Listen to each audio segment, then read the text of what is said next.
And our mob was a saltwater tribe, the Menang people.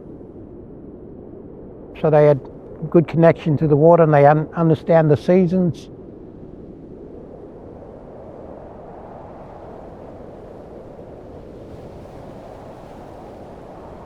When the early settlers come, they called it Kinjarling, but the traditional Noongar name was kornt, heart of the whale.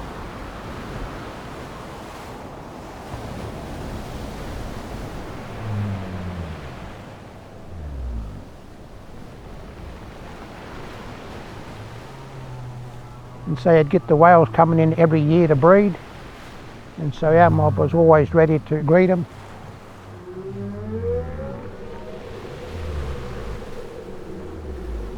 They'd also have a time where they'd do cultural stuff where the whales would come in and they'd beach and they'd sing.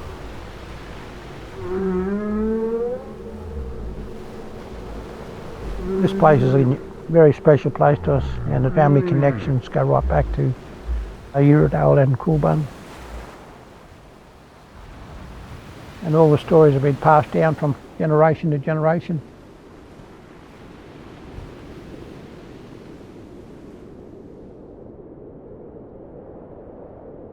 I grew up hearing a story about just around here in the cove in the middle of the beach, Ngalak it's called, you know my name.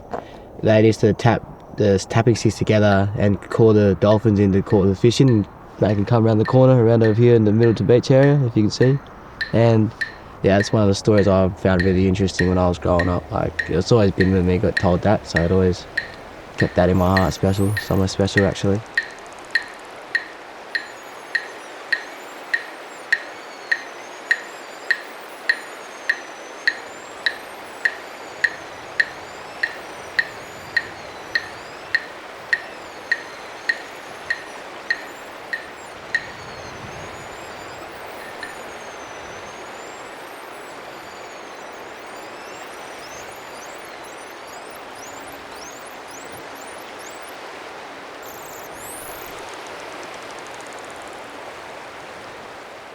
Our country goes from Walpole to Israelite Bay, and it's along the coast.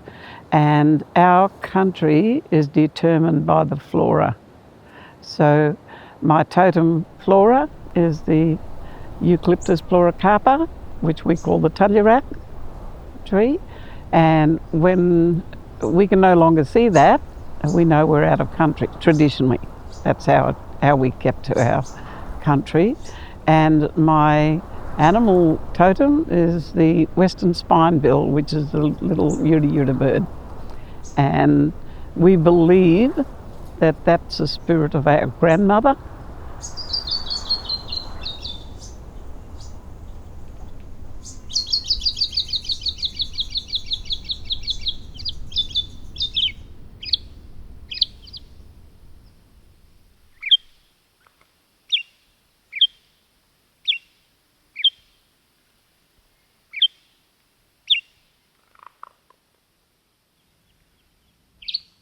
So when I hear it, my world just stands still. And it's a command to listen. And that little bird has got different songs that we know what each of those songs mean. Caution, happiness, somebody's coming. It tells us when somebody's coming. And I remember when we used to go hunting, the little bird would be just in front of us and it would hop from tree to tree. And eventually, when there was a kangaroo, it would fly up in the air and then come down very slowly and sit and make this beautiful little twittering sound. And we had to stop because we knew there was a kangaroo there. And sure enough, there was.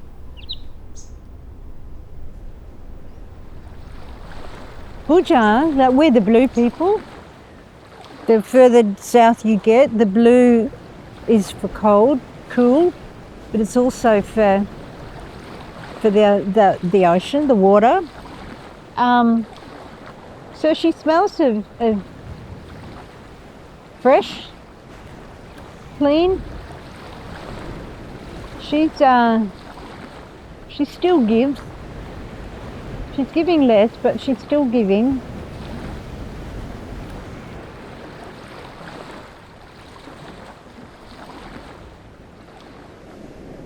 Well, myself, I'm very connected to the sea. We used to go to William Bay and camp there when there was no camping allowed.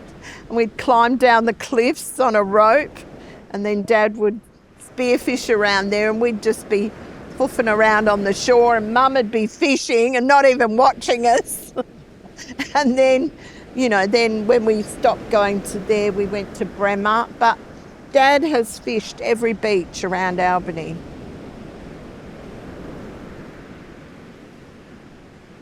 So there's a lot of movement. Noongar's moved around and shared the country, explored the country, looked around, enjoyed the place where they camped. And on most occasions, all their old people were passing away slowly, which is a great loss, like the eras of my gran and grandfather and that. But these old people were very interesting, and they put a different slant on country. What was country? It was places where there was lots of natural food source, kangaroo, emu, all sorts of things. You were taught what you could eat. Food source, friendship. I couldn't wish for anything better than a lifestyle than that. I really mean that. I think family, just family, having that family connection. Back in the early days, they had big families, and all the blackfellas was always together, like up in, some of the ones would stay around Carter up there, up on Mount Melville, the reserve. Some of the folks that were struggling for housing, they'd stay around up there, and they'd look after each other. Grandfather, sometimes we lived in a tent. Gran would like to, have something to eat, drink and that. And she'd send us children to get the water. And of course we'd go down, filled up the buckets, what we were going to take, but we also stopped and played, and Gran really got cross with us. But we loved just laying and playing in the grass. The landscape is a family. If they can know the story of the family, the connection to the Coyne to Burungarup and to Kinjarling, all the rivers, the landscape tells a story. If we can keep those stories alive, of how the landscape was formed, who was in charge, the land was in charge of that. It was the family, and the discipline that was applied through those old stories of how you're careful. So we've got to keep those stories alive. But it was really a happy time. Like, we went camping a lot, we went fishing, we're at the beach all the time. Dad was really energetic, like he was, let's go and do this, let's go and do that. And he was a spear fisherman, and poor Mum couldn't swim, but she used to walk on the rocks when he was 60 foot down looking for sharks. And we, us kids, were like 7, 5 and 3. And we would follow her behind. So if we rolled into the water, I don't know what she would have done. You just learn to be resilient. It's always been innate. I can remember my mum, she would point, when we were at Jerramunga, she would point to the Stirling Ranges, or Coyne we'd call it, and she'd say, see that over there? Just past that, that's your country. And she was pointing Albany. And I used to think about that statement, think about it. I didn't quite know what she meant because we had no understanding of any assets, so the land didn't belong to us, so I didn't know what she was meaning. But I know now that wasn't your country so much as your country, it was about your responsibility. It's still our country. It always was, always will be. Aboriginal culture was overruled in growing crops and putting up fences. That was the biggest divider, was fences. Land that we used to roam through freely was no longer free to roam over. There was a fence around it. which meant it wasn't yours anymore. A place like Cape Rich, where we had a camping site, the city of Albany ended up building a campsite down there, and one of the biggest Noongar campsites was just down probably 200 or 300 yards from that, and we had to shift over across the other side of the river. But we lived right next to and camped right next to, 150 yards from the ocean, but we had a well there with fresh water, and we camped under trees there. It was very protective, and we had to shift from there. We tell people you walk outside your back door, stand, smell, look around and feel, and it will tell you, she will tell you what kind of day you're going to have.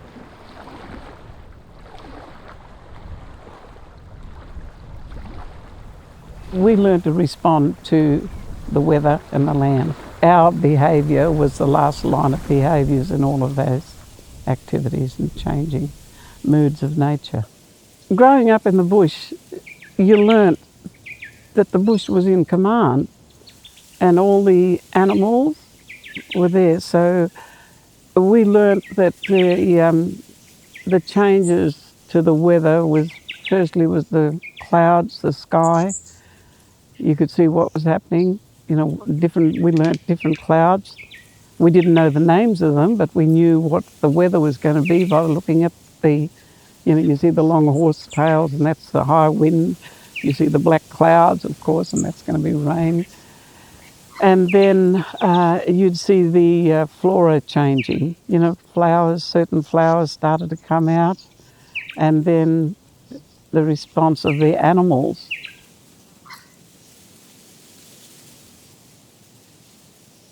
I love getting out there and I love seeing things grow, and that was my mum. Look.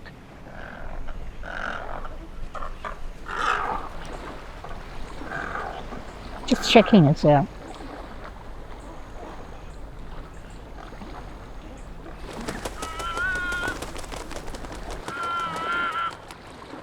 I love coming here. The history of this area is so rich, and we look at and learn from the fish traps every time I come out here. There are 8, I think there are 9 fish traps. But when you've got, 1 or 2 fish traps, it might mean that you feed a number of people. When you've got 8 or 9, you know that you're going to have to feed a lot of people. So then that tells us that this was a meeting place. This was a place where people came together to eat, a bit like a party, to eat, to tell stories. The men would do the business of the tribe and celebrate. So a tree has got a different spiritual energy to a grass, or a bird. Different birds have got different, so there's all these spiritual energies, and we believe that we're only part of that cycle of energies that's going through the bush that keeps it alive. We believe that we need the energy of that to survive, and we need the energy of the birds. The birds tell us what's going on.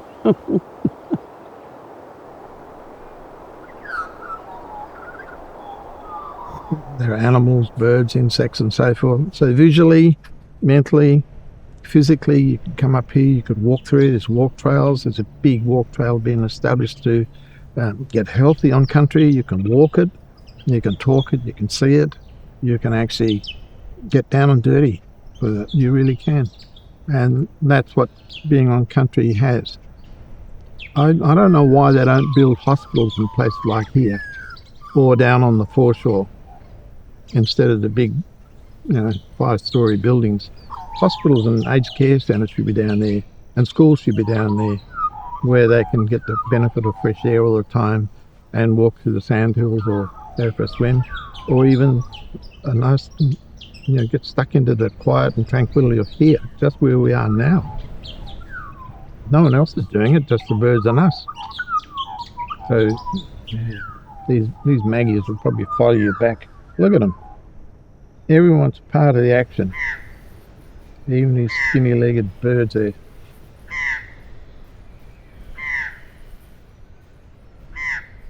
We're changing the soil, we're changing the land.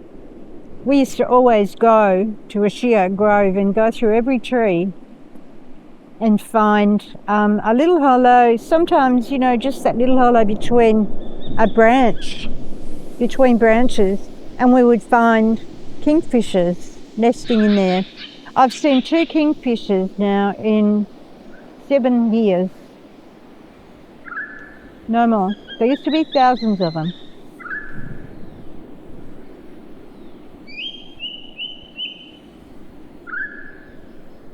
The wedge-tailed eagle is a very powerful bird. Wildage, a Noongar word for wedge-tail is wildage.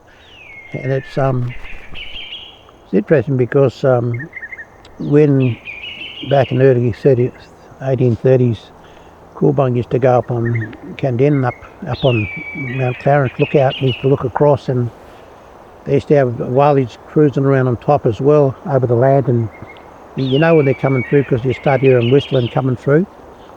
But they used to look across to the north and they used to see the other tribes from Guran coming through the Sterlings. They used to see little fires, and then they'd know that they're around. And you know, but the totem of ours is one of the totems that was passed down was the wildage. But it's one of those birds that are really powerful because you look at the wildage, wedge-tail is one of those birds that are very unique. Other birds can only go so far and they fall down, but the wildage will just fly, and then he will start gliding. And he'll just glide around like he's just, there's no struggle for him. It's always about nature, and the story was how the robin got its red breast from the fire stick. And there's always a motto.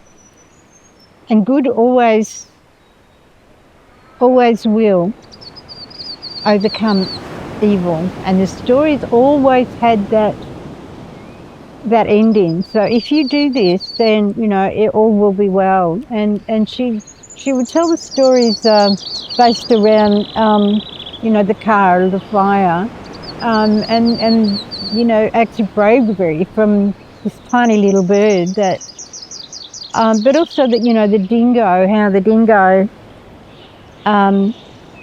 And the crow, how the crow became black. And so it was always stories about nature. And we would then, every time we saw a crow, you know, we would think of that story. And each time we saw the robin redbreast, we don't see them anymore. Each time we did see one, I would remember my grandmother's story. And it was always do the right thing. It was always do the right thing by the country, do the right thing by nature, always do the right thing, because if you don't, you're going to get punished.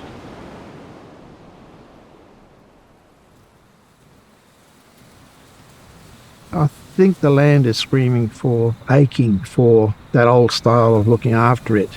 You know, you've got different managers now. You've got a different mum and dad. It's white people and money. And I'm not saying for one moment Noongar's not interested in making money, because we are. But at what cost? At what cost? And we have farming practices now that when strong winds come up and they get into famine or famine times and the soil all blows away, those are messages that, and it's not just Australia, all over the world this is happening.